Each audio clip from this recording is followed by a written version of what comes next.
Ok, começamos aí a gravar. O que a gente vai apresentar na aula de hoje, né? A gente conversou no grupo, na última aula nós tínhamos combinado em fazer exercícios, né, do capítulo 5, só que aí a gente conversou no grupo com o pessoal e muita gente está tendo dificuldade no projeto, então hoje eu vou mostrar exemplos de como a gente fazer essas integrais. Na maioria das vezes, ou melhor, na maioria das vezes não, a gente está tentando resolver o seguinte problema. A gente está tentando calcular alguma variável, essa variável qualquer aqui, que vai ser igual a uma integral definida de uma função, né, f de x dx. Então a gente está em todos os casos querendo resolver esse problema.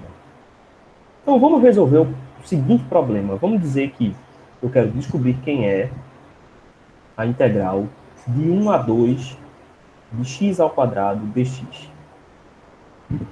Beleza, então essa é uma integral muito simples. A gente consegue resolver ela facilmente encontrando a sua primitiva, né? Beleza, então a gente sabe que a primitiva desse cara daqui é x ao cubo sobre 3, né? Porque quando eu derivo x ao cubo, vai aparecer um 3 na frente, vai cancelar com esse 3. Avaliado de 1 até 2. Então o intervalo final é 2 ao cubo menos o intervalo inicial 1 ao cubo sobre 3, né? Então esse cara aqui dá 7 terços. Se você for dividir 7 por 3, né? Essa não é uma divisão que vai resultar num número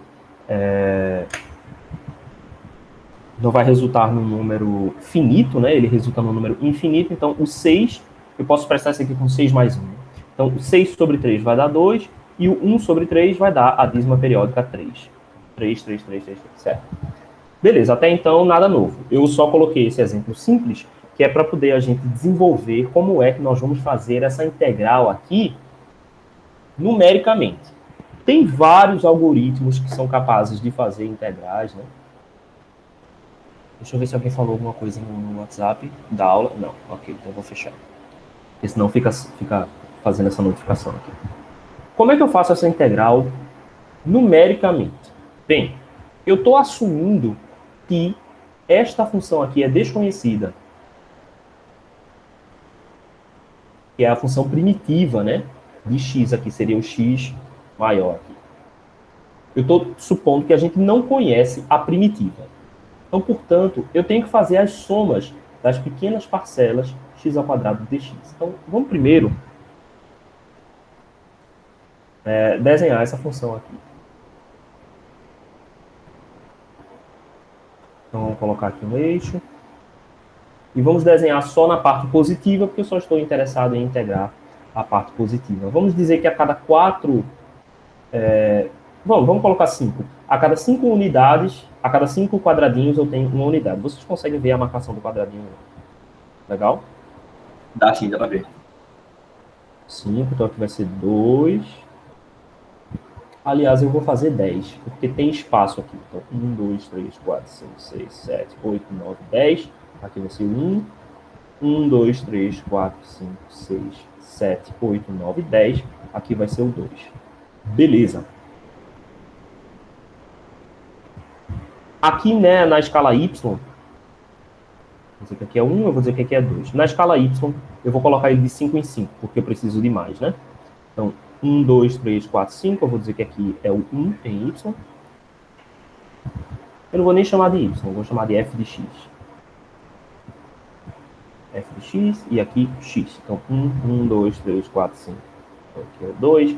1, 2, 3, 4, 5. Aqui é o 3. E 1, 2, 3, 4, 5. Aqui é o 4. Eu fiz assim porque a gente precisa representar, né, 2 ao quadrado. Então, 2. Ok. Então, os pontos que eu posso colocar aqui para desenhar a minha parábola, eu posso dizer que a minha curva passa pela origem, a minha curva passa pela identidade aqui, né? E passa pelo 2, 4. Beleza. Eu vou dar meu máximo para tentar desenhar essa curva aqui.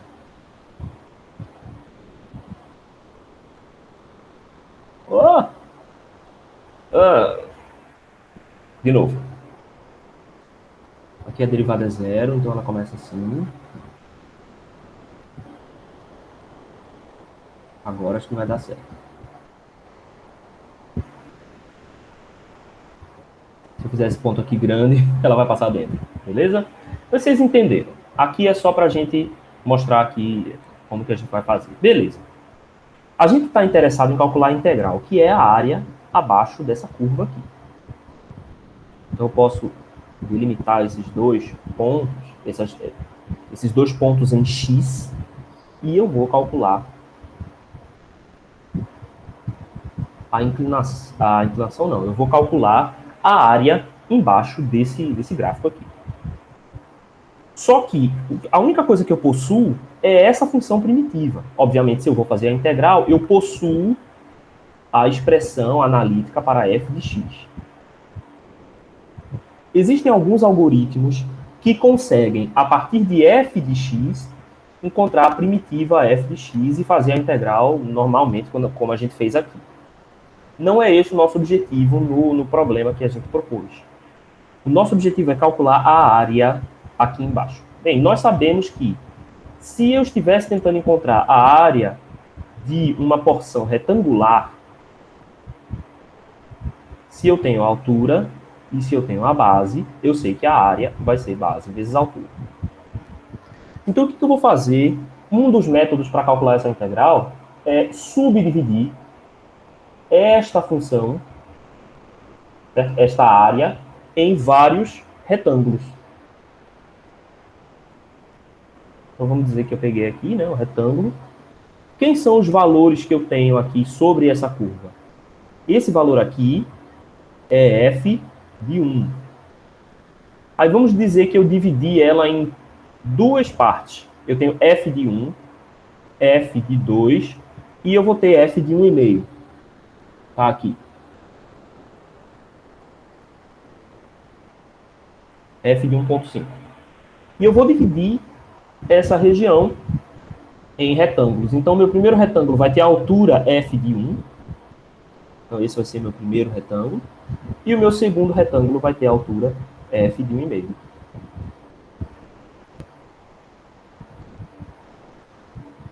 Por exemplo, essa é uma boa representação? Claro que não. Por quê? Porque eu deixei uma área aqui fora. Essa área aqui não está contemplada no meu cálculo. Eu posso aumentar o número de retângulos. Vamos dizer que agora eu divido de 2 em 2. Então, quem é que eu tenho que ter aqui? Que pontos eu tenho que ter, né? Tenho que ter f de 1.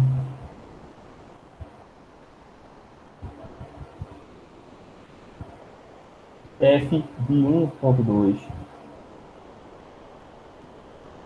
F de 1,4. F de 1,6. F de 1,8. Quais vão ser os meus retângulos? Esse retângulo aqui, esse retângulo aqui, este retângulo aqui.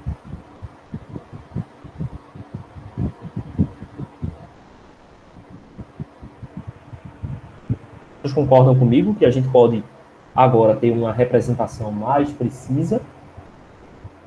Minha área aqui, ó, visualmente, a gente consegue notar que a área que ficou de fora da minha representação é menor.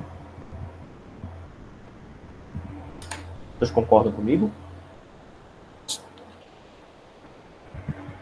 Sim, sim. Eu vou chamar essa distância de ΔX, ok? Como é que eu obtenho uma expressão matemática para essa área?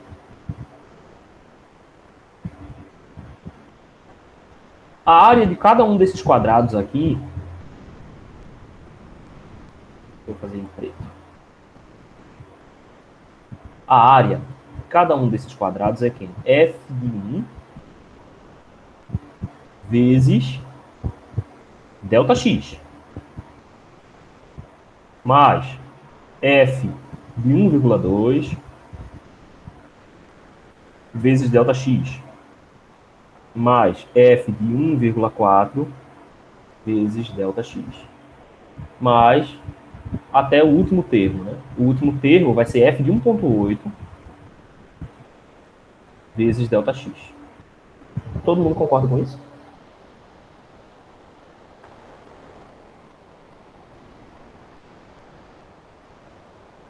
Beleza. Então, a minha área eu posso expressar como o somatório de n igual a 1 até k de quem? F de x mínimo mais, aliás, n igual a 0. N vezes Δx. Tudo isso aqui está dentro da função, certo? F de x igual a isso, vezes Δx. Para k vezes. Quantas vezes eu tenho que fazer essa soma? Aqui eu dividi em 5 intervalos, certo? Se você olhar, ó, esse meu x máximo menos x mínimo dividido por Δx vai dar esse k aqui, né? Então, esse k aqui vai ser x máximo menos... Peraí, vou botar k aqui e dizer k igual, né? K igual a x máximo menos x mínimo dividido por Δx.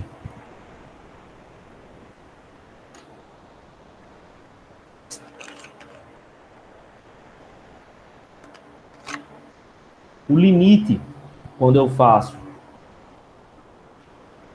Tá, calma. Aí agora, olhando para cá, a gente precisa visualizar, dá para visualizar, que quanto mais retângulos eu tenho, mais próximo eu estou do meu resultado final. Então, se eu tomo, por exemplo, retângulos do dobro de quantidades aqui, ó, eu começo a cobrir essa área ou uma parte dessa área.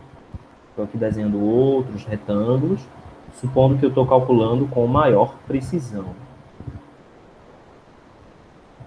Então, se você observar agora, a área que sobra é menor. Só está sobrando essas pequenas áreas aqui. Quanto maior é o meu número de retângulos, melhor é a minha representação. Existem formas melhores de fazer isso aqui, que vocês também podem utilizar, e eu vou mostrá-las para vocês agora. Suponha que eu tenho uma curva e eu vou observar só um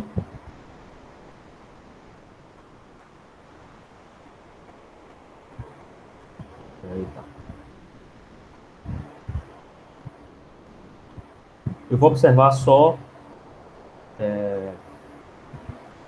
Eu quero calcular a área embaixo dessa curva. Eu tenho as informações de f de A e tenho a informação f de B. E eu quero calcular a integral de f de x dx de A até B.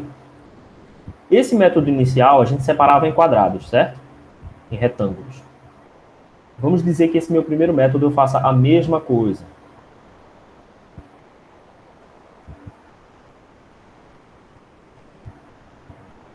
O gigante agora. Peraí.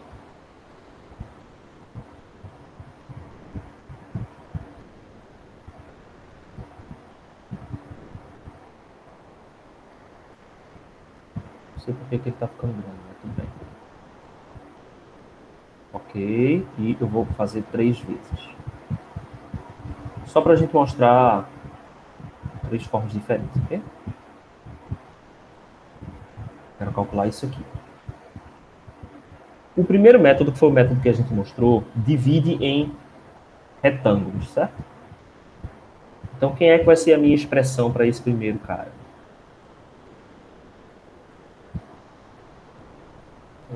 Aqui, eu estou calculando essa área, né? Vamos dizer que eu estou separando num trecho de largura ΔX. Então, a minha área vai ser simplesmente F de A vezes ΔX. Esse é o mesmo método, exatamente o mesmo, que a gente usou aqui para calcular cada uma das áreas pequenas, certo? Vocês estão entendendo? Eu estou pegando uma areazinha dessa aqui e ampliando ela para cá. Outra forma de fazer é a gente pegar no ponto médio. Então, eu faço um retângulo no ponto médio, no ponto central entre A e B. Opa.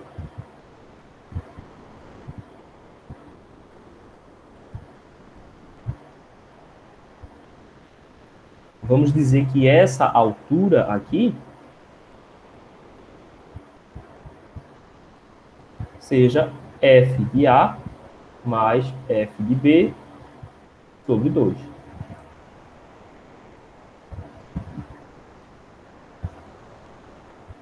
Então, a gente pegou um pedaço da curva a mais e um pedaço da curva a menos. Na verdade, é o contrário, né? Aqui eu tenho um pedaço que eu considerei, mas que não faz parte da curva, e aqui eu tenho um pedaço que eu não considerei, mas que devia ter sido considerado. Então, o erro nesta tentativa vai tender a ser menor, né? Na maioria dos casos, quando a gente tiver, sempre que a gente tiver uma função que é apenas crescente ou decrescente, uma função monotônica, certo? A gente vai tender a minimizar os erros em funções monotônicas. Outra forma de interpretar, aí aqui, quem é que vai ser a área, né? A área desse pequeno quadradinho vai ser F. Não, gente. Vai ser isso aqui. F de A. Faltou o F que não veio de lá, né? Ok.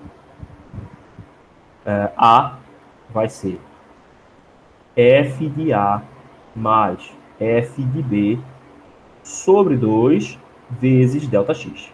Essa é a área calculada aqui nesse segundo caso, certo? Eu simplesmente peguei um ponto médio entre FB e FA. Aqui não ficou no ponto médio, né? Ele ficou um pouquinho fora. Deixa eu desenhar de novo só para ficar correto, certo? Então aqui, ó, eu tenho 1, 2, 3, 4, 5, 6, 7, 8, 9, 10 quadradinhos mais ou menos de distância. Então, 1, 2, 3, 4, 5, e vai ser aqui. Pronto. E essa altura aqui é F de A mais F de B sobre 2. A outra forma que a gente pode fazer é, em vez de tirar a média em Y, a gente tira a média em X. Então, a gente encontra aqui qual é o ponto médio. Esse ponto aqui é A mais B sobre 2. X igual a A mais B sobre 2. E eu calculo para esse ponto quem é a minha função. F de A mais B sobre 2. E calculo quem é a área aqui desse retângulo. Para esse último retângulo, a área... caramba, esse quadrado toda vez. A área é igual a F de A mais B sobre 2 vezes ΔX. Todos esses dois últimos casos aqui vão ter resultados mais precisos do que o primeiro. Mas a gente precisa lembrar que todos os três convergem para a mesma resposta quando a gente faz ΔX tender a zero. Todo mundo entendeu até aqui o que a gente fez?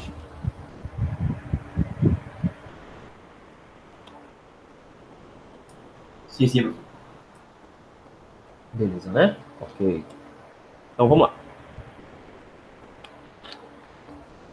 Até aqui, ok. Beleza. Vamos calcular essa integral no Excel. Por que eu vou fazer ela no Excel?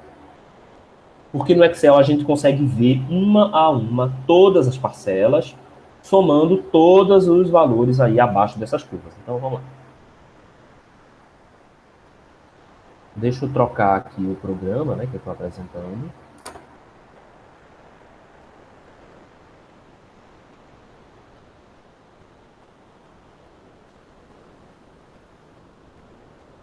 Ok. Eu não consigo apresentar a tela inteira porque a tela inteira vai mostrar os dois monitores. Vai ser legal. Vamos lá.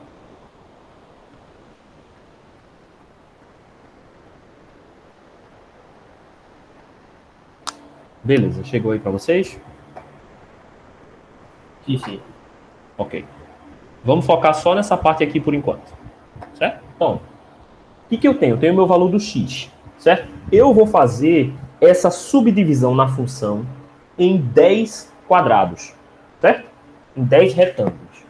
Então, lá na minha função, eu tinha aquela curva, separei em 10 retângulos. Então, eu pego 10 valores de x que estão distribuídos entre 1 e 2. Eu não quero fazer a integral de 1 a 2, então eu pego esses valores de 1 a 2 divididos em 10. Então eu tenho 1, 1.1, 1.2, 1.3, 1.4, por aí vai, até 1.9. Por que eu não pego 2.0? Porque eu estou considerando somente aquele primeiro caso que eu mostrei para vocês. Então eu vou fazer a integral considerando só o ponto inicial do meu retângulo, e não o ponto central, e nem a soma dos pontos. Eu vou considerar o ponto inicial multiplicado pelo ΔX. Então, meu ΔX vai ser igual a 0,1. De onde veio esse 0,1, né? Esse 0,1 é a minha distância dividido por 10. Então, se o meu intervalo é de 2 a 1, então 2 menos 1, que é o intervalo final menos o intervalo inicial, dividido por o número de retângulos que eu quero. Então, 10 no caso. E esse cara vai dar 0,1. Certo? Então, todo mundo entendeu de onde veio x e de onde veio ΔX?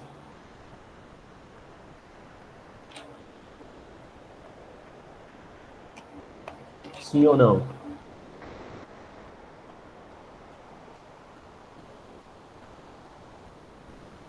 Pessoal, estão online? Estão aí? Sim, sim, professor. Pronto, vão respondendo, porque aí a gente vai andando junto, certo? Então, x e ΔX. Cada um daqueles retângulos embaixo da curva vão ter área f de x vezes ΔX. Então, eu preciso calcular quem é f de x. Eu tenho uma função f de x que é x ao quadrado. Então, aqui eu coloquei simplesmente A2 vezes A2. Né? No caso, x vezes x vai dar x ao quadrado. Então, opa, não. Pronto. Então, eu calculei essa função para todos os valores de x.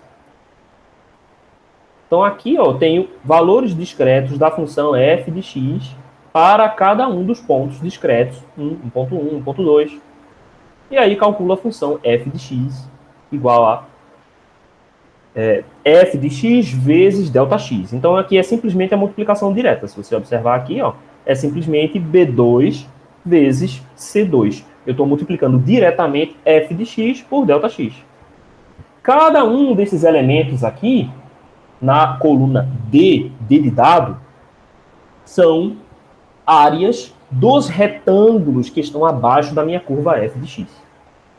Quando eu faço a soma desses elementos, né, estou fazendo aqui na minha coluna D13, eu faço a soma de todos esses elementos, eu obtenho o valor da minha integral.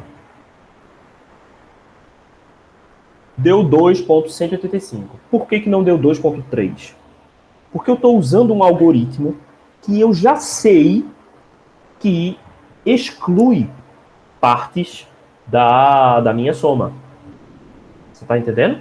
Então, eu estou usando um algoritmo que sempre vai dar um resultado que está em algum lugar ali abaixo do meu valor para funções crescentes.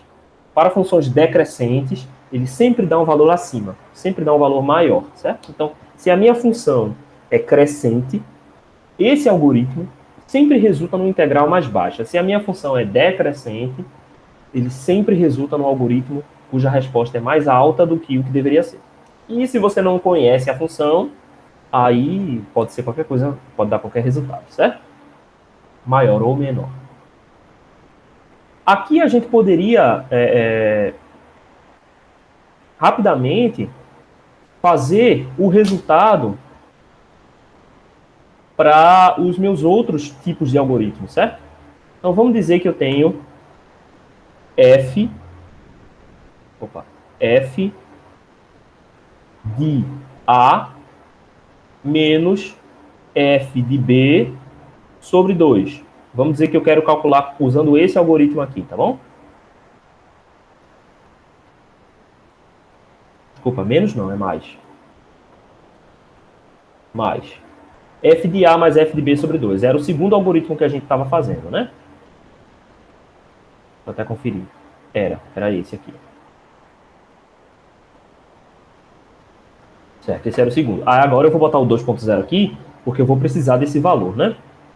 Para calcular. Então, quem é que vai ser isso aqui? Vai ser igual a, abre parênteses, esse mais esse sobre 2. 1,5, né? E aí, deixa eu ver se calculou correto. A11 mais A12, beleza. Então, aqui eu encontrei f de A mais f de B sobre 2. Aí eu vou dizer que esse cara daqui é tudo isso vezes o ΔX, né? Então, dx, vou botar um dx aqui só para ser mais rápido. Esse cara daqui é quem? Esse cara daqui são as áreas de cada um dos retângulos abaixo desses pontos. Então, vai ser simplesmente igual a essa quantidade vezes o ΔX. Veja que aqui as minhas quantidades estão dando ligeiramente maiores ou também menores, né? Porque eu estou tirando aqui, ó, representações diferentes. Tá? Eu estou tirando aqui nos pontos das funções. Desculpa, os pontos centrais das funções. Não, está dando sempre maior, né? Eu que estou vendo, eu que estou cego.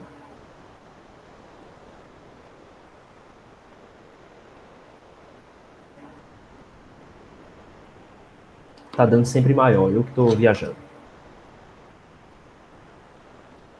Beleza, então aqui, ó, igual soma.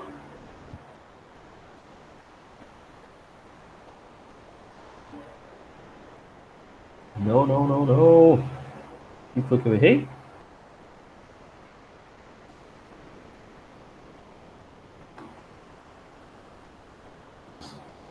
Ah, tá, gente. Isso aqui é o F. Tá. Peraí, calma aí. Eu fiz isso aqui errado, não foi?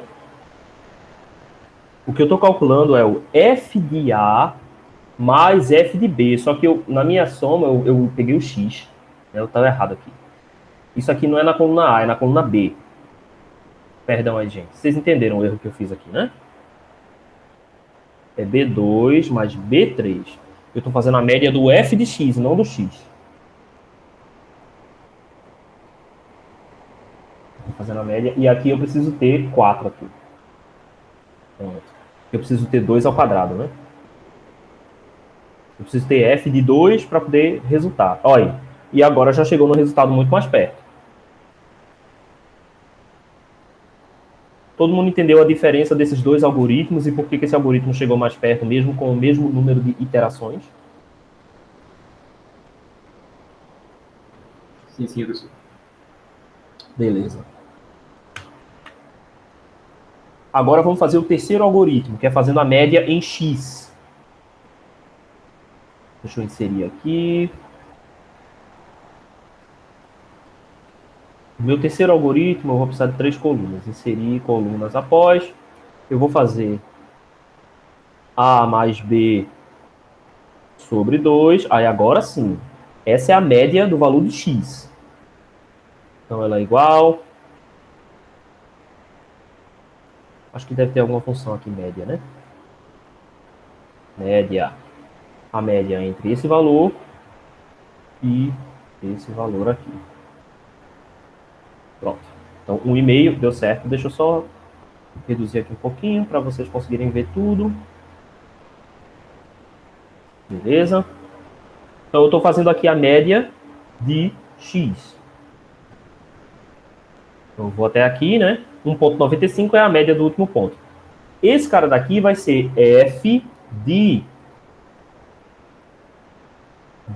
A mais B sobre 2, né? A média de A mais B sobre 2. Aqui eu estou escrevendo só para a gente relembrar o que é que está escrito aqui. Então, desculpa, a média não, a função da média. Então, é igual a esse cara ao quadrado.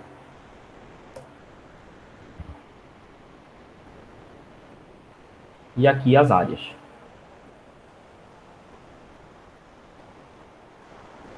Isso vezes ΔX.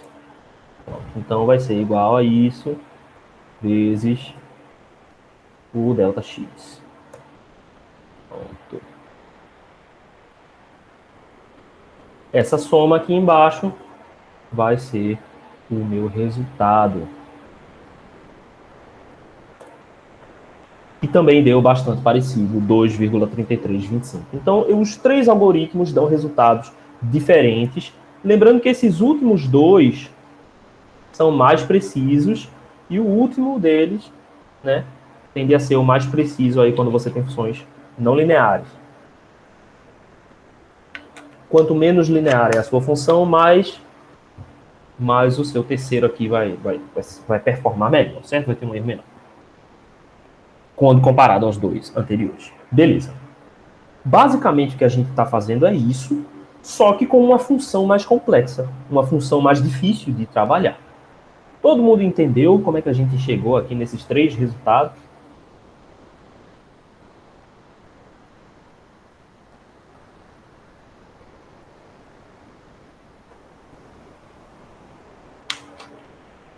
Bem,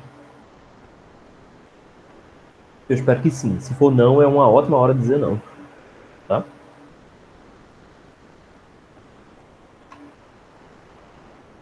Ok. Então, vamos continuar. Como é que a gente obtém resultados mais precisos, né, nessas contas? Ou a gente utiliza um algoritmo melhor, mais preciso, ou a gente faz na força bruta e usa um ΔX menor. É esse o segundo exemplo que eu estou mostrando aqui. Vamos calcular a mesma função, a mesma quantidade, só que agora com um ΔX 10 vezes menor. Certo? Então, eu estou tomando 10 vezes mais amostras. No meu intervalo, esse cara daqui vai ter 100 amostras, 100 quadradinhos, certo? 100 retângulos embaixo da curva. E aí é a mesma coisa. O meu ΔX vale 0,01 e o meu x vai incrementando em centésimos. Isso implica que eu vou ter 100 valores, certo? Eu cheguei aqui no meu final, ó, na célula 101, então eu tenho 100 valores. F de x continua sendo a mesma função, x ao quadrado. E agora eu calculo 100 vezes esse quadrado. E multiplico f de x vezes o valor de ΔX. Quando eu somo tudo isso, eu ainda assim não cheguei no valor próximo, tá? Eu chego no valor 2,31 para esse algoritmo. Então, realmente, assim, esse algoritmo aqui é o mais fácil de implementar, sem dúvida nenhuma, mas ele é o que chega mais lentamente, tá? Então, podem ver que aqui a gente tem 2,31, está bem distante ainda do algoritmo que a gente desejava, né? Vamos fazer o seguinte. Vamos ver o que vai acontecer se a gente expande esse algoritmo anterior, esses três. Certo? Então, vamos fazer o seguinte. Vamos colocar os três para 100 unidades. Tá? O meu ΔX vai ser 001, 001, 001. E aí vamos expandir isso aqui 100 até a linha 101.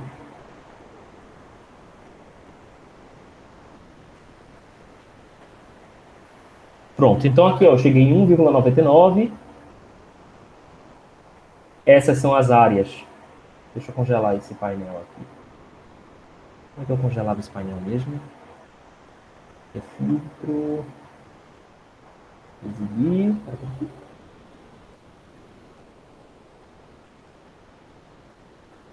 Congelar? Ah, whatever. Não vou perder tempo com isso não. Era essa coluna D aqui. Essa coluna D é o meu primeiro resultado do primeiro algoritmo. Essa coluna F é o resultado do segundo algoritmo e a coluna I é o resultado do terceiro. Então vamos ver lá embaixo os resultados.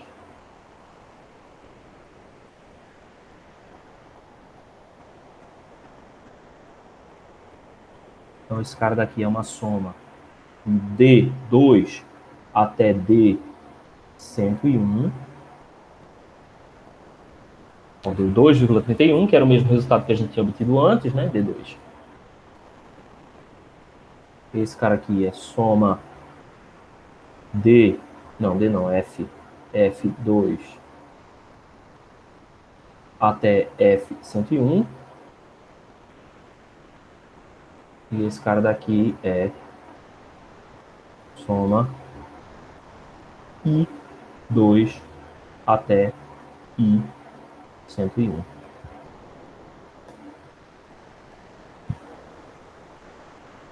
Olha lá.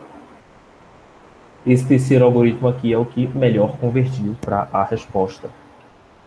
Será que a gente fez alguma besteira aqui?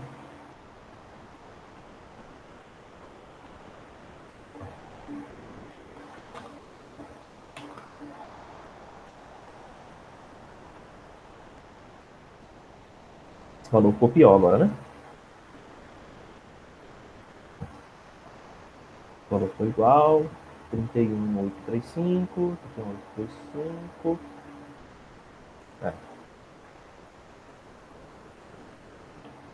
Então aumentou, ele convergiu, esse valor divergiu. Ele já estava em 2,33 e agora ele saiu de pé. Esse cara daqui é, sem dúvida, o melhor algoritmo dos três. Tá? F e C. Tem esse cara daqui, esse cara daqui. A mais FB sobre 2. É a média na área. Não tem nenhuma área.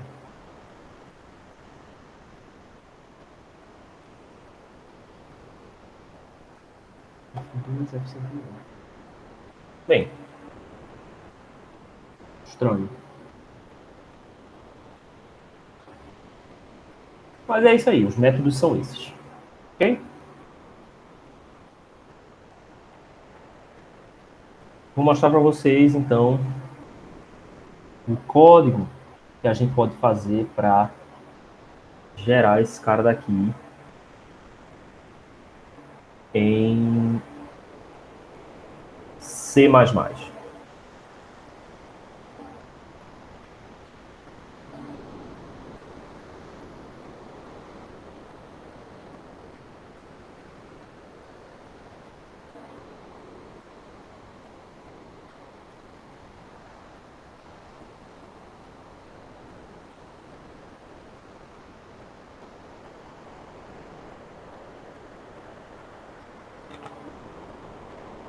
Vocês estão conseguindo ver aí a tela? Sim. Beleza. Vou diminuir aqui que acho que fica melhor para vocês. Bom. Então, a gente vai fazer o quê? Um programa, certo? Em C, para que ele faça essas iterações sozinho, né? Então, a gente está fazendo aqui em C++, mas você pode fazer em qualquer linguagem, pode fazer em MATLAB, que você quiser. Inclusive, em MATLAB ou Octave, já permitem que você plote essas funções, né?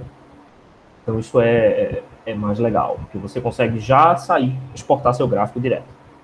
Aqui, se você for fazer em C, você consegue gravar num arquivo CSV e abrir esse arquivo no Excel, ou no Origin, ou algum outro programa que você queira utilizar, certo? Aqui eu vou colocar na tela mesmo, printf normal, só para a gente visualizar. Então aqui eu estou fazendo de outra forma, certo? Eu estou incluindo aqui essa primeira linha, é a inclusão da biblioteca, a biblioteca padrão para entrada e saída, né, de quantidades, e eu defino meu x mínimo e x máximo e o passo dx. Certo? Então aqui você pode fazer esse algoritmo diferente, você também pode dizer quantas unidades você deseja, quantos retângulos, né, você deseja construir, e aí a partir dessa quantidade de retângulos você definir qual é o passo. Então, ou você define o passo e a partir do passo você define número de amostras, ou se faz o contrário, né? Aqui eu preferi fazer assim, dessa forma. Então, começa aqui a função main, a função principal. Então, eu defino minhas variáveis como double.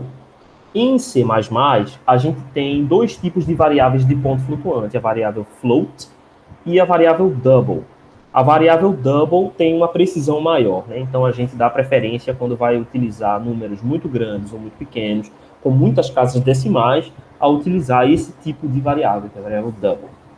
Então eu coloco aqui o meu double, que é o valor da integral, e eu zero esse valor, e o double x eu coloco como o meu valor x mínimo. O que é que o meu laço vai fazer? O meu laço vai fazer o valor de x avançar. Então eu coloco aqui, eu quis fazer esse aqui com o laço while, mas ele pode ser feito com qualquer laço, desde que você saiba o que está fazendo. Então, enquanto x é menor do que x máximo, eu faço aqui o meu cálculo. Ou seja, o meu x vai aumentando, incrementando, até atingir o valor imediatamente antes do x máximo. Quando eu atinjo o x máximo, ele para de contar, que é exatamente o que eu quero fazer nessa minha primeira situação, certo? Então, enquanto x menor do que x máximo, eu calculo a minha integral. Então, eu aqui coloquei a minha função direta, né? X ao quadrado vezes dx, certo? Que é exatamente aquilo que a gente estava calculando, x ao quadrado vezes dx. E eu somo na integral. Esse comando mais igual é o que a gente chama de soma cumulativa. Ou seja, se o meu integral tá isso aqui equivale a dizer é igual a integral mais esse novo valor. Então eu estou acumulando o novo valor ao valor que eu já tinha. Então quando eu faço essa função dessa forma, vocês já devem ter visto isso antes, mas se não viram, quando a gente faz dessa forma, vamos dizer que o meu primeiro item calculado tenha dado 0. Aí ele vai somar 0 sobre o 0 que já estava lá. Se o meu segundo item deu 1, ele soma 1. Aí o meu valor armazenado vai ser 1. Segundo item soma mais 1. Então ele vai somar 1 com 1, 2 e fica armazenado 2 agora. Certo? Então ele sempre armazena o meu novo valor na integral. Então isso é ótimo quando eu quero fazer uma somatória. E é o caso aqui do que eu estou fazendo. Estou fazendo uma somatória de vários valores. Certo? Aqui eu coloco um printf.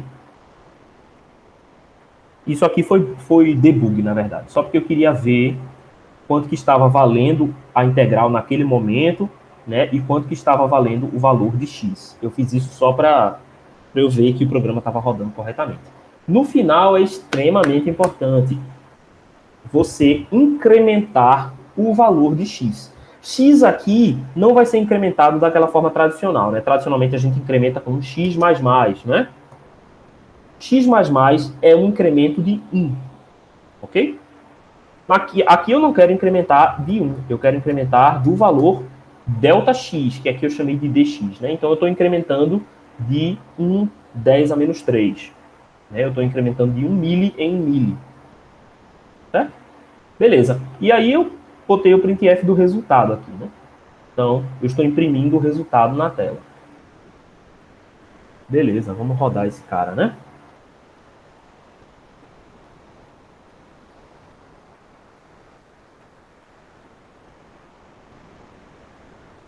Deixa eu apresentar novamente.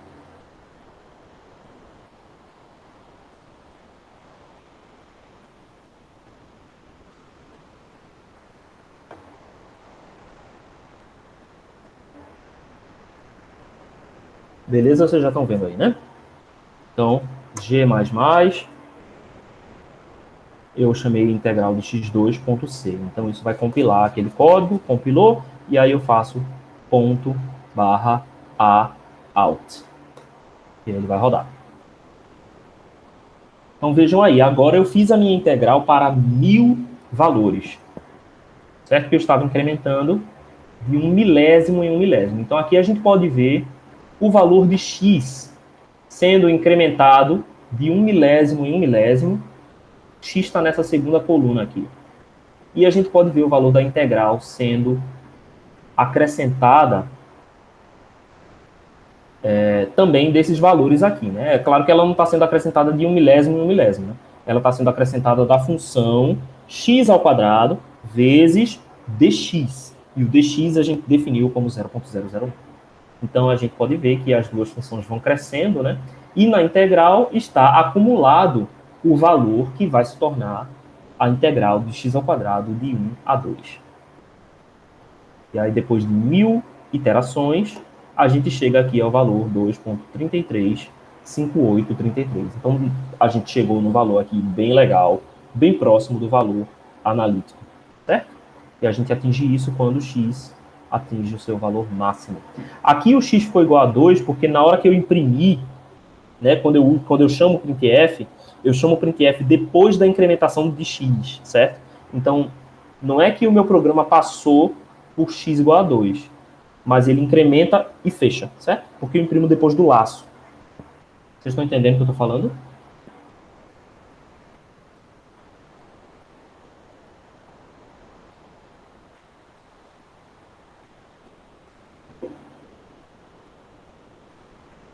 Eu estou com vocês aqui, vocês estão escutando, estão... Tá tudo perfeito, professor. Tá ouvindo direito. Tá escutando? Beleza, mas estão entendendo Sim, também? sim. Tá tudo ok, né? Beleza. Agora eu vou mostrar para vocês um outro problema que a gente consegue resolver assim também. Agora eu vou mostrar um problema, obviamente, de eletromagnetismo, certo? Que aí já fica dentro do que a gente quer fazer.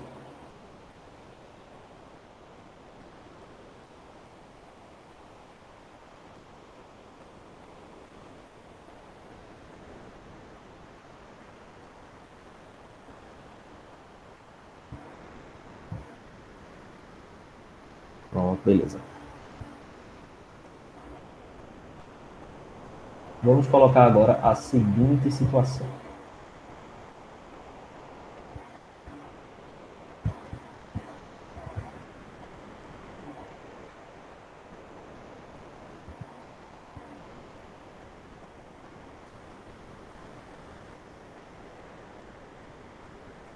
Vamos dizer que existe uma distribuição de cargas.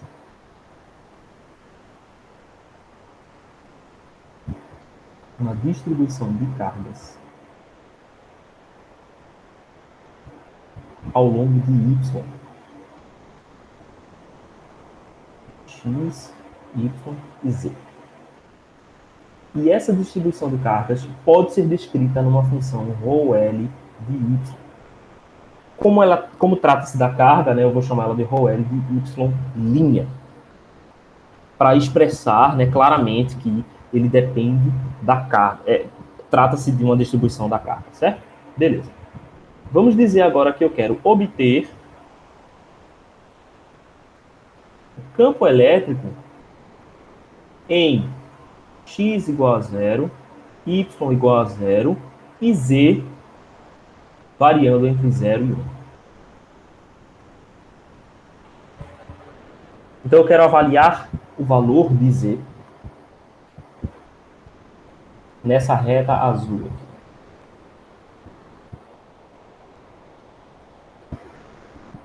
Para z igual a 0 até z igual aqui é 1 e aqui é 2. Beleza. Como é que eu faço esse problema? Eu tenho que encontrar alguma função que seja campo elétrico igual a integral de uma certa função de alguma variável dl, né? De alguma variável, vamos colocar assim.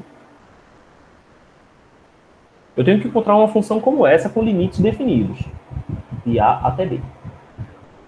Até chegar nessa função, isso é simplesmente um problema de eletromagnetismo. Quando a gente chega nessa função, a gente calcula a integral utilizando esse método aqui.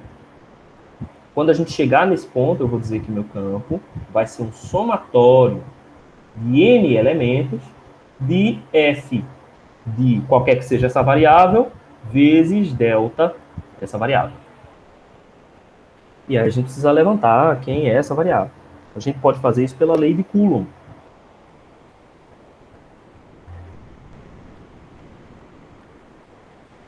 Opa! Coulomb. Então, a lei de Coulomb afirma que o campo elétrico é a integral em L, certo? Então, eu estou fazendo a integração na linha onde a carga está. Então, essa integral vai ser em Y, certo? Ao longo dessa linha que vai de 0 a 1. Eu botei 2 aqui, mas é 0 a 1. 0 a 1.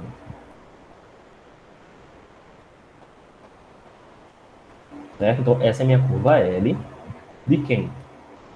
Da minha carga, né? Então, a carga aqui é ρL de Y', dL', dividido por 4π ε0, vezes R menos R' sobre módulo de R menos R' ao cubo.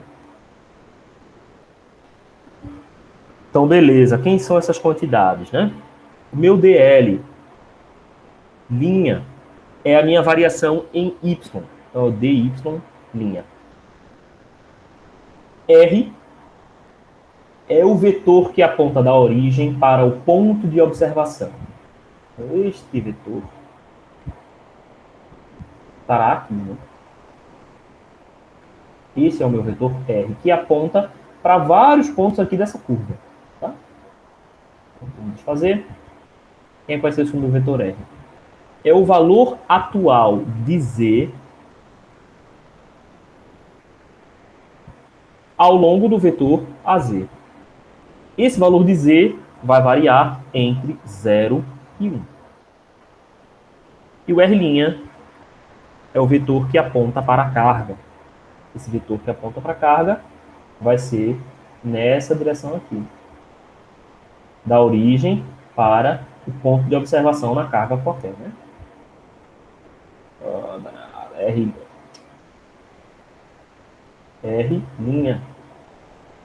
Esse vetor R' vai ser igual a Y' a Y. Todo mundo concorda com isso? Sim. Beleza.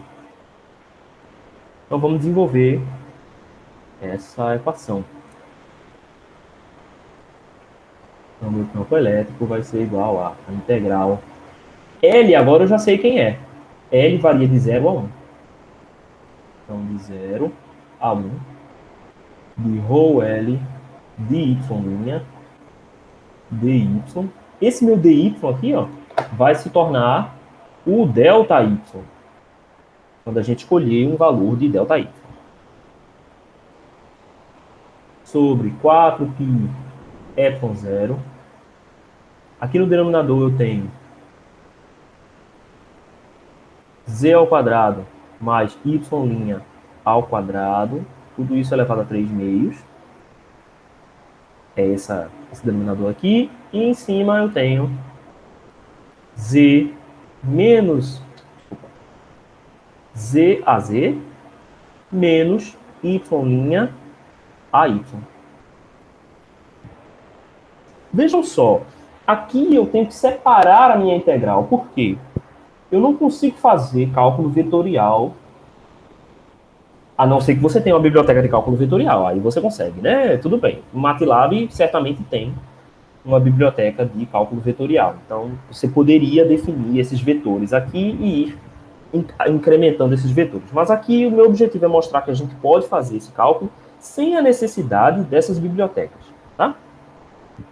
Até porque a gente tem biblioteca que faz essas integrais aqui direto. Se você jogar essa integral lá, ela resolve. certo? Se você definir corretamente, resolve. Então, a gente vai separar esse vetor, eu sei que pode ser expresso como... Aliás, o valor de E já está ali, né? Eu posso expressar esse vetor como EY na direção a Y, mais EZ na direção a Z. Eu não tenho componentes aqui na direção X. Isso é de se esperar, né? Devido à natureza do problema. É um problema bidimensional. Então, eu consigo expressar EY e EZ em função de parcelas aqui dessa integral. Então, vamos continuar desenvolvendo esse cara daqui. Eu vou tirar o AZ vezes a integral de 0 a 1 de quem? De todo mundo aqui, rho L, Y', dy sobre 4 π ε0. Eu vou deixar o dy no final. Então, z sobre z ao quadrado mais y' ao quadrado, 3 sobre 2 vezes dy. Então, esse é o meu primeiro termo, e é o termo na direção AZ. Menos, tem um menos aqui, né? Menos AY, integral de 0 a 1 de rho L de y'. Veja que até agora a gente não definiu quem é rho L, né? Sobre 4 π ε0 vezes y' sobre z ao quadrado mais y' ao quadrado, 3 sobre 2 dy. A gente está integrando em y, né? Y'.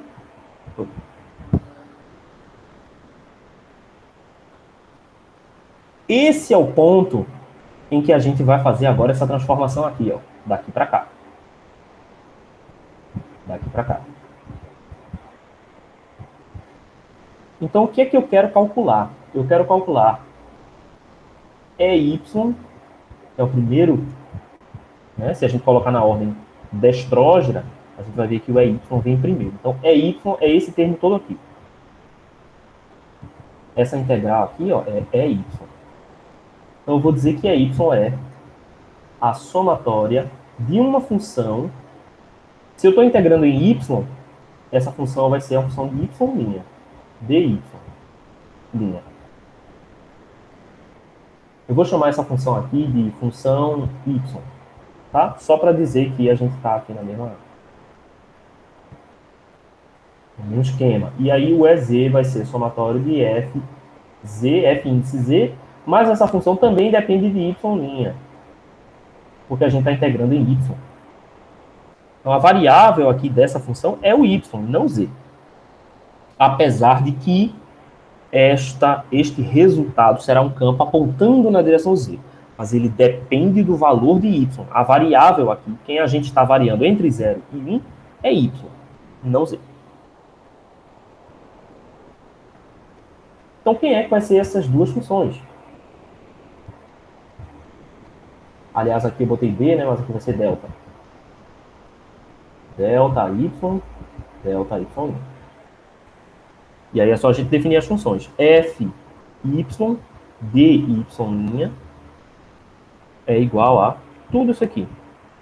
1 sobre 4 π ε0 vezes rho L de y' vezes y vezes 1 sobre z ao quadrado mais y' ao quadrado, 3 sobre 2.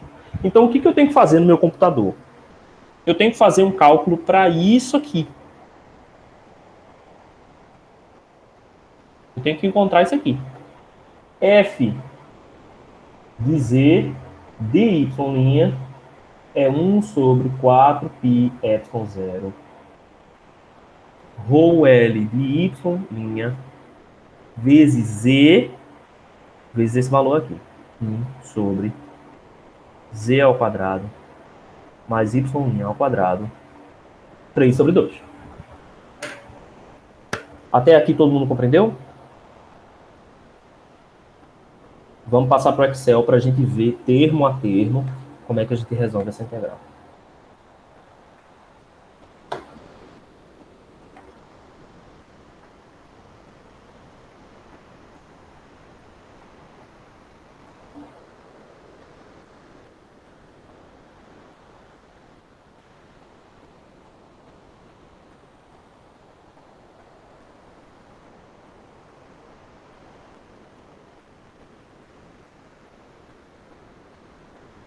Ok, todo mundo vendo aí?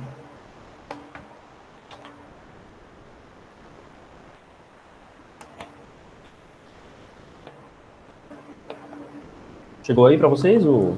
Sim, professor, chegou. Chegou. Beleza. Então vamos lá. Uma das coisas que a gente precisa perceber nesse algoritmo é que nós estamos calculando para um valor fixo de z. Quem está variando é y. Então, eu tenho que escolher um ponto de z para fazer esse cálculo. Aqui, eu vou mostrar para vocês, escolhendo z igual a 0,5. Então, vou escolher z no meio do nosso ponto de observação. Então, a primeira coluna é simplesmente z igual a 0,5. Certo? Ok. O y... Professor, Diga lá. esse Z é arbitrário, eu posso escolher qualquer um mesmo, dentro do intervalo? O z está entre 0 e 1, certo? Então, você aí vai pode ter ser qualquer... fazer... Não, você tem que fazer para todos. Eu vou mostrar para um. Ah, Você tem que calcular para todos. Então, você vai calcular de 0 a 1. Então, você vai escolher um passo, certo? A gente escolheu o passo... Aqui eu escolhi o passo para ser 100 unidades, né? 1/100º desse intervalo.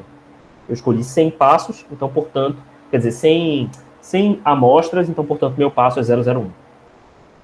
Tá? Mas aí, você vai ter que calcular isso para todos os valores de z com passos de 0,01. Aqui no Excel, eu vou mostrar toda a planilha, porque a gente vê inteiro, cálculo por cálculo, e entende, eu acho que a gente entende melhor, assim, olhando o que a gente vai calcular. Mas depois, quando eu mostrar no algoritmo, eu vou fazer no algoritmo para todos os valores de z. Então, eu tenho que fazer um laço fora desse laço aqui, para fazer z variar. Então, eu tenho dois laços. O laço de dentro calcula qual é o campo naquele ponto z específico. O laço exterior faz z variar. E dá para a gente resultados em qualquer valor de z. Ok?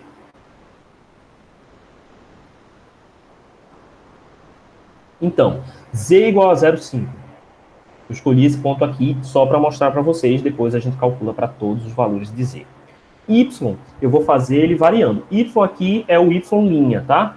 Y é o valor da posição y da carga onde eu estou observando ali naquele momento. Então, 0, 0,1, 0,2, incrementando até a gente chegar em 0,99. Então, vocês estão entendendo o que eu estou fazendo. Eu estou fixando o valor de z e variando o y.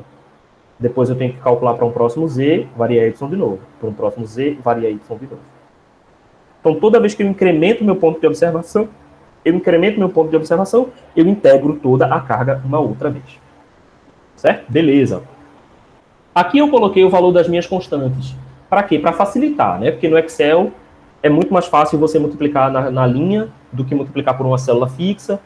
Tem como fazer, mas eu não estou preocupado com Excel, tá? Eu estou preocupado em obter meu resultado. Então, eu coloquei a constante aqui, que é 9/10 a nona, tá? Que é 1 sobre 4πε0, que vai fazer parte do nosso resultado final. Então, o primeiro termo que a gente estava multiplicando lá naquela equação era 1 sobre 4πε0. E esse cara é uma constante, está aqui, 9/10 a nona. Beleza. No exemplo que eu estou mostrando para vocês aqui, eu estou considerando que a minha densidade de cargas é constante. E eu coloquei a minha densidade de cargas como sendo 1 nanocoulomb por metro. É uma densidade linear, certo? Então, eu coloquei aqui 1. E aí, simplesmente coloquei ela igual. Eu estou supondo que ela é constante.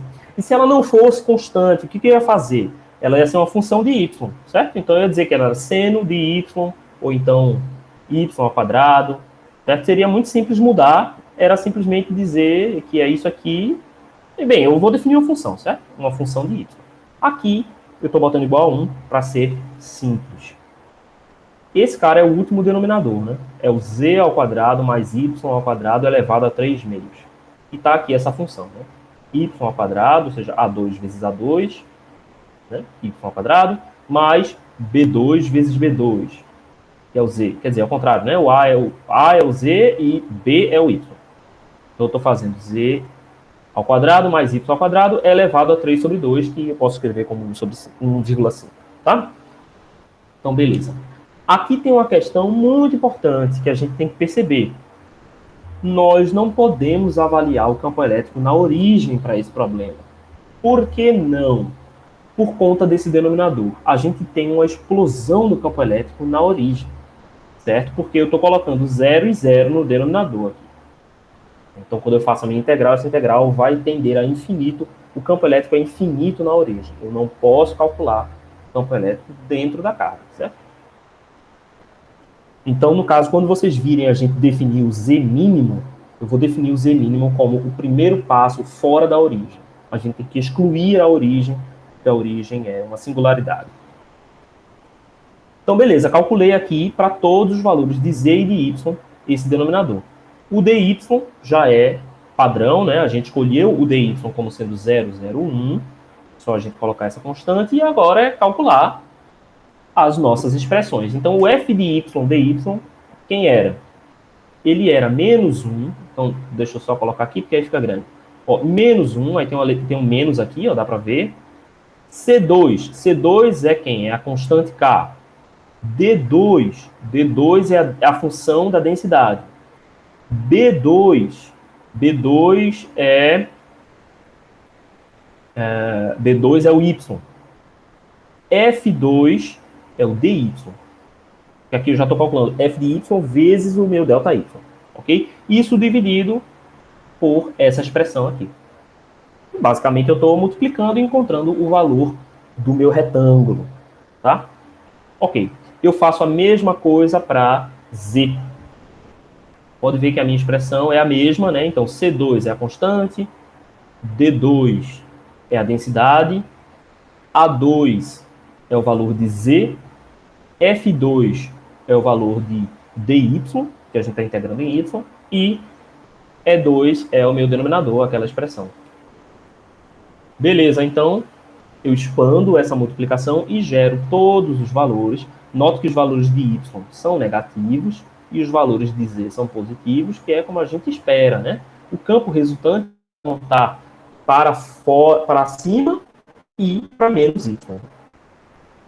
E aí a gente já sabe o que fazer, é só somar todo mundo. Então, o meu resultado em z igual a 5 tem menos 9,92 volts por metro na direção y e 16,26 volts por metro na direção z.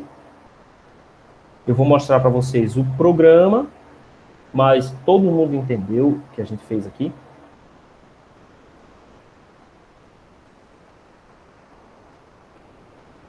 Respondam aí, por favor. Deixa no vácuo. Deu para entender, deu para entender. Deu para entender? Sim. Beleza. O cara só fica imaginando como será para quando for mais complexo, tipo, a saída tem que ser a distribuição de uma área, assim, tá? Ah, certo. Se der tempo, a gente consegue fazer aqui. Mas não é muito diferente, não.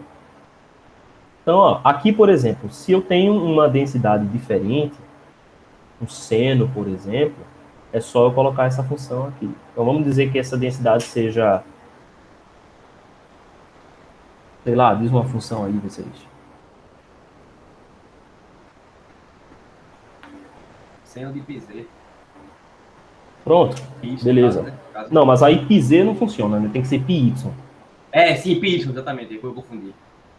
Então, beleza, vamos dizer aqui, igual seno. Será que π faz π? Beleza. π vezes y. Aí eu vou botar esse cara vezes 10 a menos 9, só para poder compensar com 10 a nona da constante. Não, deu alguma coisa errada. O ângulo em radianos, certo? Ué. Por que isso aqui não funcionou? O que eu estou fazendo errado? Esse π tem que ter alguma coisa, porcento π. Não. Não sei, só quer dizer não. Tá, eu acho que eu tenho que botar isso aqui. Vezes y. Eu acho que eu tenho que botar π, abre e fecha. Funcionou, né? Sendo 0 a 0, então é isso aí. Vamos colocar aqui essa função. É só a gente expandir e ela já atualiza. Os campos deram aqui uma resposta diferente, né?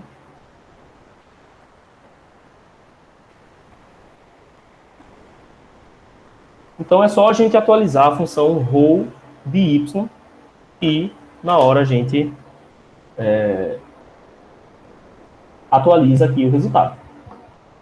A parte difícil é você entender o que tem que fazer e não fazer. Então agora eu acredito que vocês já sabem o que a gente vai fazer. Deixa eu mostrar o algoritmo, porque aí a gente...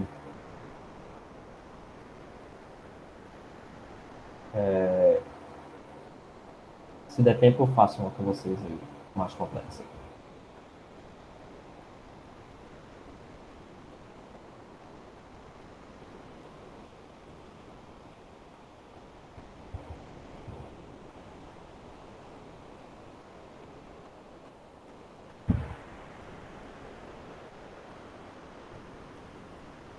Pronto.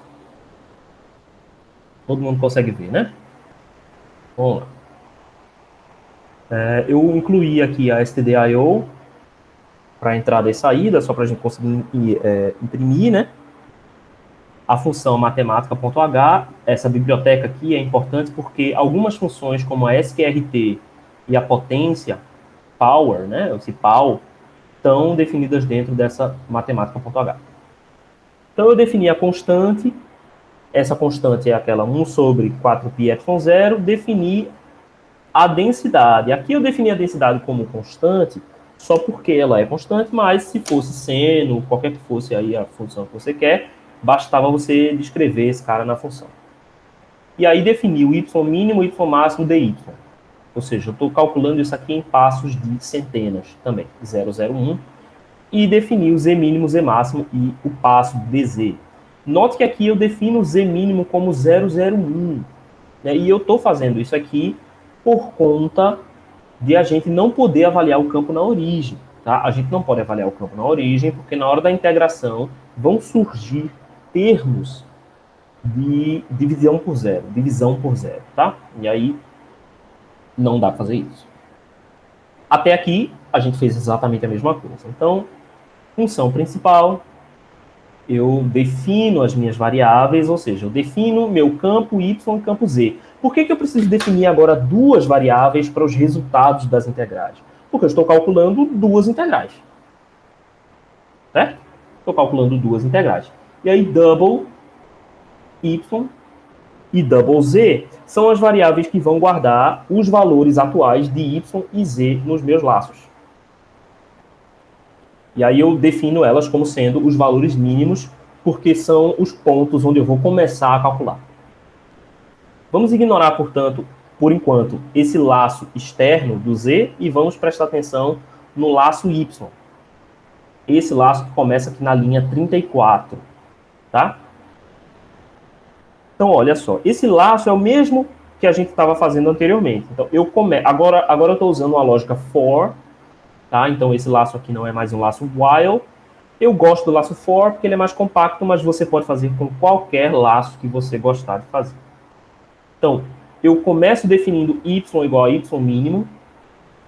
Depois, eu verifico se y é menor do que o y máximo, né? Então, eu vou fazer a minha iteração de y mínimo até y máximo, né? E vou incrementando o meu valor de y com dy. Ou seja, o meu y vai aumentar em passos de centenas, certo? Totalizando aí 100 passos.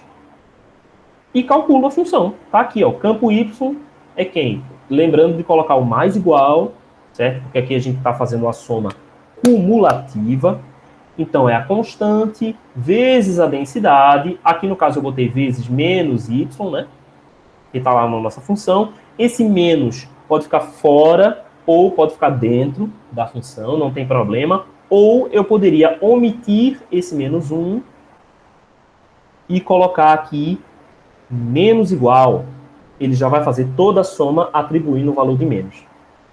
Mas aqui, como eu quero que fique didático, eu botei menos 1 aqui. Menos 1 vezes essa quantidade, certo?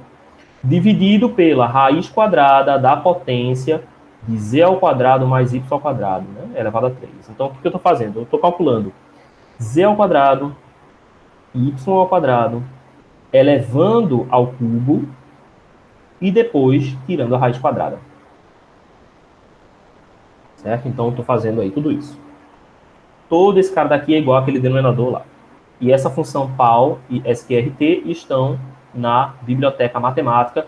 E aí, se você for usar outro programa, MATLAB, o que for que você for usar, você vai precisar usar a sua função semelhante, que provavelmente vai se chamar SQRT também, e PAL, certo? Já que o MATLAB é bem parecido com o C. Tem suas semelhanças, né? O cálculo no campo Z é exatamente igual, só que agora eu estou multiplicando por Z em vez de multiplicar pelo valor de Y. O resto é exatamente igual. Quando eu termino de calcular o meu campo para um valor de Z, eu faço uma impressão. Estou usando aqui um printf e mostro qual é o campo naquele ponto. Beleza. O que eu faço agora? Calculei para um ponto de Z. Agora eu vou para o próximo ponto de Z. Por isso, eu coloquei toda esse laço dentro de um laço maior. E nesse laço maior, eu estou fazendo variar o valor de Z. Então, Z vai sair de 0,01, como está aqui na linha 19, até 1 em passos de 0,01. Então, Z vai ser calculado em 99 pontos. Eu não vou calcular Z na origem. Certo? Não posso calcular Z na origem por conta daquilo que a gente já falou. Se você for excluir, obviamente, você tem que excluir o ponto de observação. Você não pode excluir a carga, certo? A carga você tem que integrar ela inteira. É o ponto de observação que você vai escolher retirar um ponto onde você não pode observar. E aí você fala, professor, no problema que você colocou, o campo elétrico ele é uma singularidade no ponto tal, e por isso eu não vou calcular. Eu vou calcular fora desse ponto. Tá tudo certo. Naturalmente, quando você começa o laço novamente, você precisa zerar o valor do campo y e z. Por que isso é importante? Esta função aqui não zera o valor. Essa função apenas acrescenta. Então, um problema que você pode incorrer é você simplesmente esquecer de colocar esse campo y0, campo z igual a 0, dentro do laço. Pode parecer que isso é uma besteira, mas não é. Por quê? Aqui você zerou no início do programa. Quando você começa a calcular, você calcula para o primeiro Z, aí você vai ver que o primeiro Z vai dar certo. Quando você for calcular o segundo, o campo vai começar a acumular. E aí ele vai dar valores que não são correspondentes àquela integração. Você está somando todas as integrais. Então você precisa zerar ele cada vez que você faz uma integral. Fez uma integral, zera ele. Zera o campo Y, zera o campo Z. E aí calcula tudo outra vez. O laço vai garantir que o Y volta também para o começo. Então, o Y toda vez volta para o começo. Por isso que quando eu uso laços alinhados, eu prefiro usar for. Certo? Eu prefiro usar o for do que o while ou o do while. Ok? Todo mundo entendeu esse código? Conseguiria reproduzir? Professor, Diga lá. só tô com uma dúvida só aí, nesse final que o senhor falou aí, que vou zerar o campo, toda vez que eu for mudar de posição de observação, beleza. Mas se eu quero que a saída seja, por exemplo, um gráfico, já utilizando no próprio programa, como é que eu faço para essa saída ser, por exemplo, uma matriz ou uma coisa assim? Certo. Você precisaria criar uma matriz aqui, né? Então, quando você criasse... Certo. Vamos lá. Quando você criasse essa função aqui, campo y, o double campo y, você iria criá-la como um vetor, certo? Assim, dessa forma. Aqui eu estou fazendo para C++. No MATLAB o vetor é definido de outra forma. E aqui eu definindo assim, eu não tenho como fazer isso aqui, né? Definindo assim dessa forma, eu estou... Aliás, se não me engano, não é aqui. Onde era? Eu acho que faz muito tempo isso. Será que era aqui? Eu não lembro se era isso ou se era depois do nome. Eu acho que era... Não lembro. Mas assim, você vai definir esse cara como um vetor, certo? E aí aqui você vai precisar ter uma outra variável que vai dizendo onde é que você guarda a sua variável atual. Então, no caso, você tem que definir campo y como sendo um vetor de 100 posições, já que você... Aliás, 100 posições não, né? 99 posições, porque você está calculando o z em 99 pontos. Então, você define ele como um vetor de 99 posições e vai acumulando esses valores, né, nesse Entendi. vetor. Aquele Oi? incremento unitário vai ser na posição do armazenamento, né? Isso. Aí aqui, ó, nesse laço, você tem que incrementar uma segunda variável. Você vai ter um contador aqui, e esse contador vai ter que estar aqui, ó. Esse conte mais, por exemplo. E aqui no início você tem que zerar ele também. Contador igual a 0. E aí você não precisa definir aqui seu Z máximo, já vai dar certo. Né? Tem como você amarrar o contador com Z também, sabe? Para você definir DZ em função do contador. Se você já vai fazer isso, eu sugeriria que você definisse DZ em função do contador. Aí as coisas dão certo. Né? O seu DZ seria definido como Z máximo menos Z mínimo dividido pelo seu contador lá que você definiu. Esse contador vai ser uma variável. Né? Você teria que definir aqui inteiro contador igual a 0, né? E aí aqui, em vez de variar z, você iria variar o contador.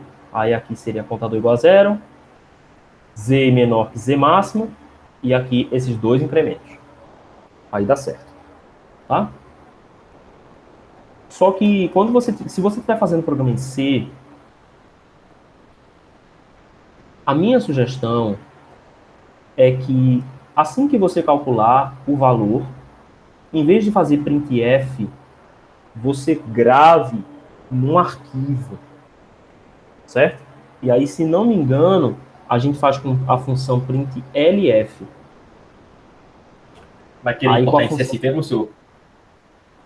Aí você Vai grava importar o no arquivo em CSV. CSV, né? Aí você importa um arquivo CSV no programa que você quiser e plota essa função, certo? Mas aí aqui em C, certo? Em MATLAB é outro esquema. Em C, eu particularmente escreveria num arquivo de texto, certo?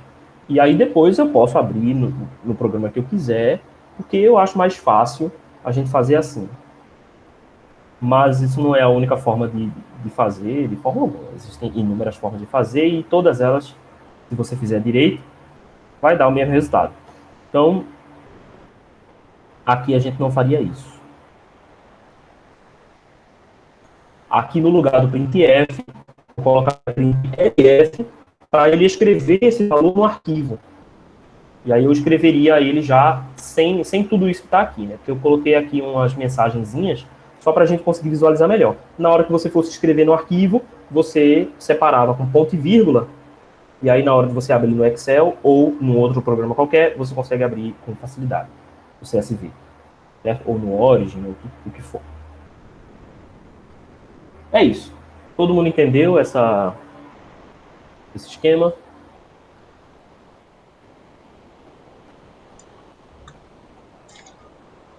Deu para entender. Deu para entender. Beleza. Legal. Professor, só uma coisa que para mim não ficou claro ainda. Por exemplo, os dois for eu entendi o que o senhor fez direitinho, eu estou compreendendo direito. Eu entendi porque eu nunca mexi em C. Em cima o senhor definiu esse int main. Não entendi por que não. Ok. Só essa parte de cima mesmo, que eu não Tudo entendi. bem. Essa é uma dúvida, na verdade, sobre C e não necessariamente sobre o algoritmo. Mas programa C, quando você cria um programa em C e em várias outras linguagens, ele procura uma função para ser a função principal. Main, a palavra main, significa principal, certo? Então, essa é a função hierarquicamente mais importante do seu programa. Quando você inicia uma rotina em C, o seu compilador vai apontar o ponteiro atual, de onde ele está lendo no código, para o início dessa função. Então, você está fazendo aqui uma função em C, um programa em C, que tem várias funções. Quando você cria o executável e abre o executável, na pilha de execução, a primeira coisa que vai estar é o início dessa função main. Ele vai começar a executar por aqui. Aí, quando você diz double campo y, aí ele armazena um espaço de memória para a variável campo y. E aí vai. Aí ele entra no laço. Se aqui você chamar uma outra função, ele vai para essa outra função e volta, certo? Quando você quita a função main, quando você acaba aqui no return, né? Return 0, ele encerra a execução do programa. Então, quando você chega nesse ponto aqui, esse é o fim do programa. Então, a gente está definindo qual é a função principal e onde é que o seu código vai começar a rodar e onde é que ele termina de rodar. Toda linguagem vai ter alguma forma de definição. Algumas definem a partir do que tiver escrito mais em cima. As mais antigas. Isso é isso que eu estava em dúvida, porque eu fiquei na dúvida se eu tivesse definido esse campo Y, campo Z, em cima, como se eu fez nas outras, não funcionaria. Eu fiquei entendendo por que não ia funcionar. Em cima, como se definiu, por exemplo, a constante, as outras coisas, aqui? Entendeu? É, aí, isso. Tá, mas aí calma. Tem um detalhe aqui que você está confundindo. Essas aqui, isso que está aqui na linha 25 a 28, são variáveis de programação. Isso que está aqui da linha 12 até a linha 21 são diretivas de pré-programação, de pré-compilação. Certo? A diferença é a seguinte: quando eu escrevo double campo y, eu estou separando um espaço de memória dentro da minha memória lá, memória RAM. E esse espaço de memória vai guardar essa variável. Quando eu mudo o valor de campo y, ele atualiza nesse espaço de memória. Tem um espaço de memória alocado e esse espaço vai ser separado para guardar um valor que supõe-se que vai variar. A diretiva de pré-programação, ela não é armazenada na memória RAM. Ela fica no código de execução. Então, o seu programa, ele consome menos memória quando você faz esse tipo de coisa aqui. Porque essa constante, ela não fica separada num bloco armazenado. Ela fica dentro do código. Então, tem uma diferença do que a gente está fazendo aqui. Certo? Sim, me liguei agora. Em linhas gerais, quando você quiser uma constante, você usa uma diretiva de pré-programação.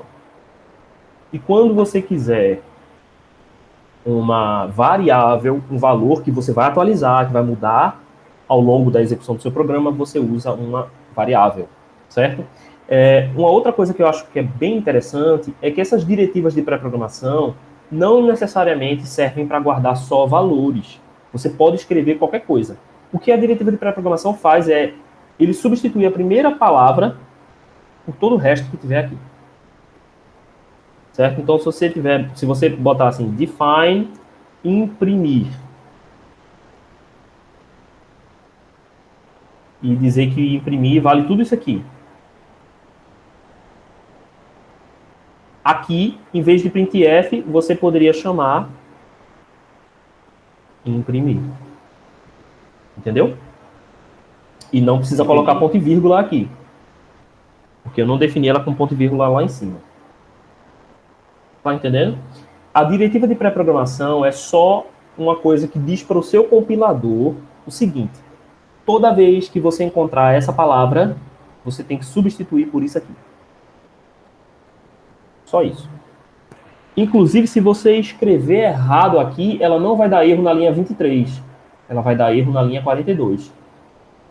Porque o compilador só interpretou aquilo que você escreveu lá na linha 42, não na linha 23.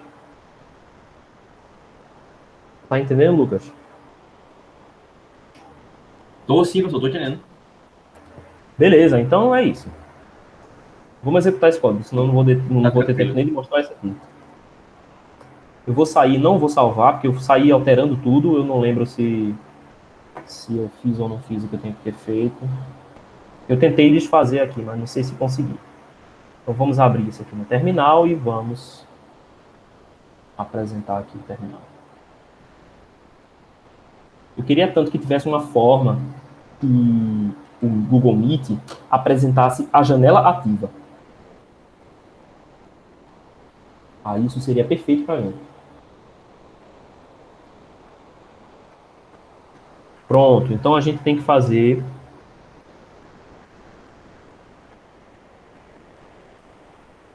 Pronto, vocês estão vendo já, né? Eu chamei de int campo, programou, rodou certinho, e agora ponto barra a ponto out. Olha lá o nosso programa rodando. Então aqui estão todos os valores a partir do nosso z inicial, né? Então o campo em z igual a 0.01 é igual a esse valor aqui. Então menos 801.428 AY mais 1361. Isso aqui está sendo dado em volts por metro. Veja que o campo é extremamente intenso perto da origem, né? E vai diminuindo conforme a gente vai se distanciando da origem até chegar lá no final, ó, em menos 2 mais 6. Isso é esperado, né? A gente espera que o campo vá decrescendo conforme a gente vai se distanciando da carga, né? E ele decresce com o quadrado da distância. Se você plotar essa informação aqui, você vai ver que ela desce quadraticamente. Vamos conferir o nosso cálculo que a gente fez lá no Excel. Foi justamente esse ponto central e bateu. Tem que bater, né? Porque a gente usou o mesmo algoritmo. Só que é interessante verificar que ele realmente confere, já que a gente está fazendo ao longo de duas plataformas diferentes, né? Estamos fazendo no Excel e aqui a gente está fazendo no código. Código a gente pode simplesmente pegar um comando, botar depois do outro, e isso altera todo o resultado, dependendo do que você trocar, né? Bem, gente, é isso. Não sei se a gente vai ter muito tempo de fazer mais um. Professor, a saída que o senhor quer, por exemplo, para aquela situação de uma área, a saída para aquilo ali pode ser um gráfico, aqueles gráficos que eu não sei como é que chama, que a galera usa muito para temperatura, por exemplo. Pode ser um gráfico de curva de nível. Isso aí. Aí a gente precisa, no relatório, botar todos esse cálculo em todos os pontos que foram feitos, como é que é? Tá. Numericamente. Vocês têm que botar o cálculo, certo? Que foi usado. Então, esse processo que eu mostrei para vocês aqui, de definir aquela integral, certo? E aí, quando você chegar no valor da integral, você diz, tá, aqui a integral, então eu vou usar essa aproximação. Você escolhe qual das três aproximações você vai usar, tanto faz. Essa é mais fácil de implementar, apesar de que ela converte mais lentamente. Mas aí você vai escolher uma das três, dizer, eu vou fazer assim. E dizer, então, a partir disso, qual é a sua função f de x que você vai integrar. Vocês viram que eu encontrei, fazendo ali o cálculo, encontrei qual era a função e qual era o integrando. Aí você define qual é o valor do Δx, ou Δy, ou Δz, o que você quiser. Eu sugiro que você use igual para todos, tá? No caso de você usar coordenadas cilíndricas, preste atenção, porque nem sempre os vetores se cancelam, tá? Tem que prestar atenção nisso. E aí, o que mais? O relatório tem que conter uma tabela com todos esses valores aí, calculados ou não? Só o programa e o gráfico final de saída. Vai ser muito coisa calculada. Não precisa ter uma tabela com os valores, não. Não precisa ter a tabela. Certo? Beleza, Eu preciso... o gráfico é a programação, né? O gráfico e a programação. Os códigos vão ser pequenos. Vocês vão ver que isso aqui dá pra gente resolver com facilidade. Agora, eu peço para que vocês tentem intuir os resultados que vocês tiverem. Certo? Então, isso aqui vai dar um gráfico que tem um certo comportamento. Então, aqui dá para a gente tirar algumas características. A gente pode ver que o campo é extremamente mais intenso perto da origem. E ele vai caindo conforme eu vou me afastando da origem. Então, tem uma razão para isso. Faz sentido com o que eu projetei? Aí outra questão é negativa em y, certo? A minha componente em y é negativa. Faz sentido que o campo aponte na direção menos y? e também na direção mais Z, né? Porque não é só porque deu positivo que significa que está certo. Mas as orientações dos campos são as corretas, realmente era para eu ter tido nada em Z, por que deu Z aqui, os meus resultados? Então, tudo isso a gente discutiu hoje ao longo da aula, e quando a gente encontrou o resultado, a gente sabe por que aconteceu isso. Mas, né, poderia não ter sido. Se a gente tem a carga no plano, eu botei alguma carga no plano? Acho que não. Não, o senhor botou a carga na instrução linear de carga e perguntou o campo elétrico no plano. Isso. Pronto. Uma coisa que dá para a gente fazer aqui rapidamente é a gente calcular o campo elétrico no plano. Vamos fazer isso? Vamos, seria bom. No MATLAB eu fui usar um tal de Mesh Grid lá para fazer descrever o plano, mas foi ruim de pegar os pontos lá e fazer o cálculo lá na matriz, percorrer a matriz. Acontece. Deixa eu apresentar para vocês.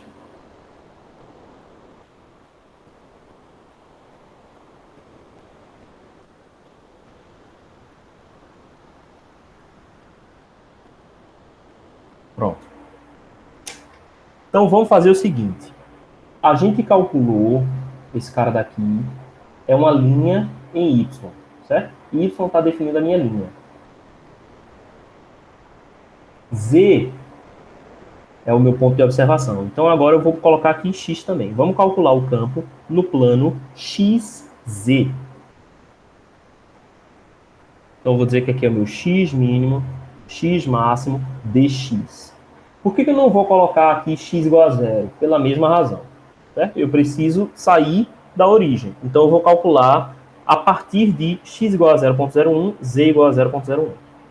Que adaptações eu preciso fazer aqui? Agora, na minha simetria, eu vou ter um outro vetor. Eu preciso abrir lá a minha... Aliás, eu preciso... Deixa eu voltar aqui Qual é o para... plano? Você falou muito rápido. Qual é o plano? XZ. Tá. Deixa eu colocar aqui de novo, porque agora a gente vai precisar alterar os valores dos vetores. Então eu vou precisar desenhar novamente. Então vamos fazer o seguinte. Vocês já estão vendo, então vamos calcular ele no plano XZ de 0 até 1. Então eu quero calcular o campo elétrico todo nesse plano aqui. Melhor do que isso, só 2 disso, né? Porque isso já é o que vocês têm que fazer, só que rotacionado. Mas vamos lá. Eu quero calcular. Esse campo agora vai depender tanto de Z quanto de X. X e Z. Enquanto a minha densidade depende só de Y. Isso vai alterar algumas coisas aqui. O meu R não vai ser mais só Z a Z. Meu R vai ser X a X mais Z a Z. Então vai mudar essa expressão. Aqui vai surgir um componente X a X.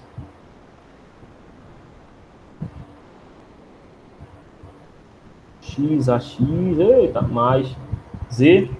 E aqui embaixo vai aparecer um X ao quadrado. Vai aparecer um X ao quadrado.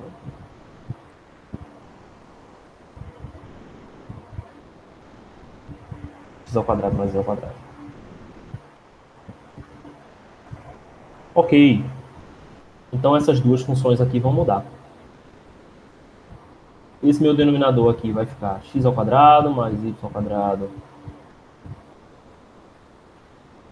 mais z ao quadrado, y' aqui, né? E esse denominador também. Vocês estão acompanhando, né?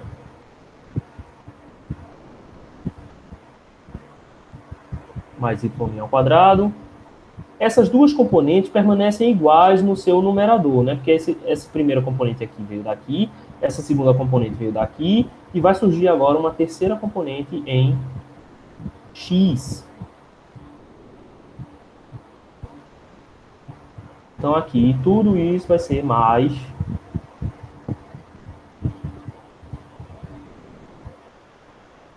ax integral de 0 a 1 Por que de 0 a 1? Porque eu estou integrando em y.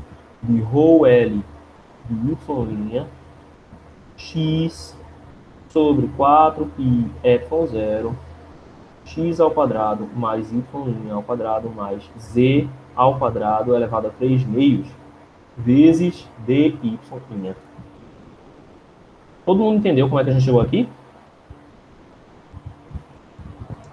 Aham, só faltou aí o Faltou o quê? campo aí, o campo em X aí nessa primeira linha da página aí. Ah, certo, aqui. É x a x. Ok. Então, o que a gente tem que fazer? A gente tem que adicionar x aqui no denominador em todo mundo. E a gente tem que botar mais uma componente com x no lugar de z. Então, fatiar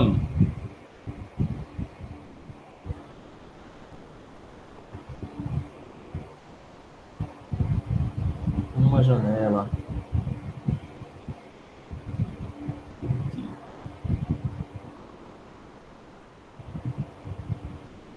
Ok, então o que eu vou fazer aqui? Ó? Vou definir mais um double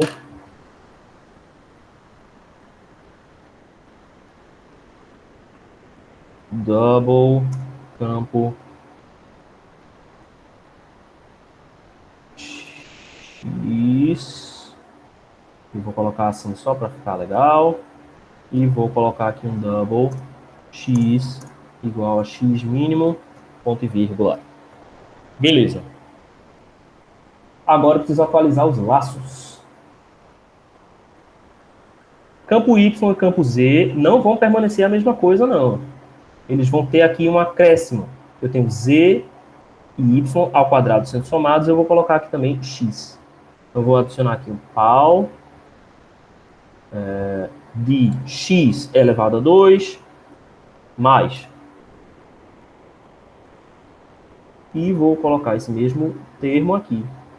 Potência de x ao quadrado mais... Então, eu estou fazendo aqui, ó, x ao quadrado mais z ao quadrado mais y ao quadrado. Tudo isso elevado ao cubo. E depois a raiz quadrada de tudo isso. Deixa eu copiar aqui o termo em z, porque o termo em x é exatamente igual ao termo em z. Nunca mais eu faço um empréstimo na minha vida. Eu recebo ligação de 30 em 30 minutos desse negócio. Às vezes menos. Já recebi várias hoje. Então aqui eu adicionei aqui, ó, uma variável incrementando em campo x. Eu preciso colocar aqui campo x igual a 0. Beleza? E agora eu coloco um laço fora. Só isso. For x igual a x mínimo, x menor que x máximo,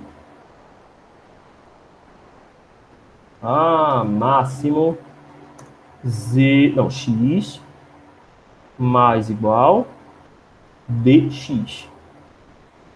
Como isso aqui trata-se de C, eu não preciso colocar chaves, mas eu vou colocar mesmo assim e eu fecho essa chave aqui. Eu não precisaria colocar chave, né? Que é C. Eu só dar um. Não existe nada mais importante no seu código do que indentação. Um código não indentado é um código que não existe. Certo? Se o seu código não tem indentação, ele não foi feito. Então, beleza. Vamos salvar. E vamos rodar esse código. Tudo bom, João Pedro? Estou terminando aqui só a coisa aqui de eletromagnetismo. Que diferença a gente fez aqui no código? Tá? Que adaptação foi essa? A gente só colocou uma variável a mais. Então, nós estamos calculando esse campo elétrico aqui da mesma forma, só que agora variando tanto em x quanto em z. E aí, vamos ver se vai rodar certinho esse programa.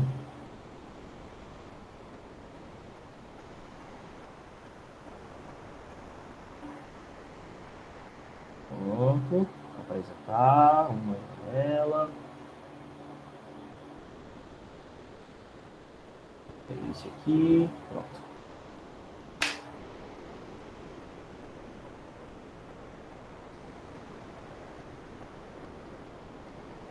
Aqui a gente compilou o campo e a gente executa usando ./a.out. E agora tem muito mais pontos, porque... Ah! Eu esqueci de editar, não, peraí. Eu esqueci de atualizar aqui no EDZ, né? Vocês veem essa tela, a edição, ou não? Só vem o terminal. Tá parado no terminal, congelado. Tá parado no terminal, beleza. X igual a %. É só porque eu esqueci de imprimir o X. Aí a gente não vê essa informação. Salvar e fechar. Vamos compilar novamente. Compilou e agora vamos executar. Ah, agora foi. Olha lá. Então a gente encontrou, ó, o campo para todos os valores de x e z. Variando x e z. Né? E aí, obviamente, agora a gente fez variando para 99 pontos. Aqui era o que estava antes no terminal. Espera aí. Pronto. Aqui era o que estava antes no terminal, né? Agora sumiu e eu estou variando x e variando z. E coletando aqui os valores. Tranquilo e calmo, né não? Todo mundo vai tirar 10 nessa prática.